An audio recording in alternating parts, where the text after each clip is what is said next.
Hello everyone. কাল থেকে দেখছি মেসিকে নিয়ে খুব চর্চা চলছে।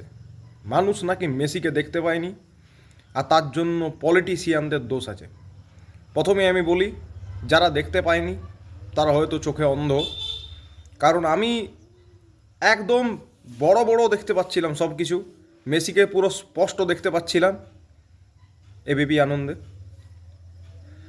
আর যারা বলছেন পলিটিশিয়ানদের দোষ, তার জন্য মানুষরা ওরকম বিশৃঙ্খলা করেছে, এটা একদমই ভুল কথা। পলিটিশিয়ানদের এখানে কোনো দোষ নেই।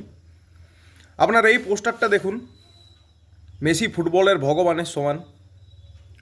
তো তাকে যদি কেউ গোট অর্থাৎ ছাগলের সাথে তুলনা করে, তাহলে মানুষজনের রাগ করাটা স্বাভাবিক। তো এটা পলিটিশিয়ানদের উপরে রাগ হয়েছে বলে আপনারা ট্যাগিয়ে দেবেন না, এটা রাগটা এই জন্য। আর যারা কালকে আমার পোস্টটা দেখে লিখছেন মেসি তোমার কোন সম্পর্কে দাদা হয়, তাহলে বলি আপনাদের এইটুকু মাথায় বুদ্ধি নেই। মেসি আমার মেস্তুতো দাদা হয়। আর রইল বাকি মেসির সাথে দেখা করার কথা, তাহলে মেসির সাথে দেখা করার জন্য চাই পয়সা আর কানেকশন। পয়সা মোটামুটি 6 থেকে 7 হাজার টাকা একটা ফোন কেনার মতো। আর কানেকশন বলতে ইন্টারনেট কানেকশন।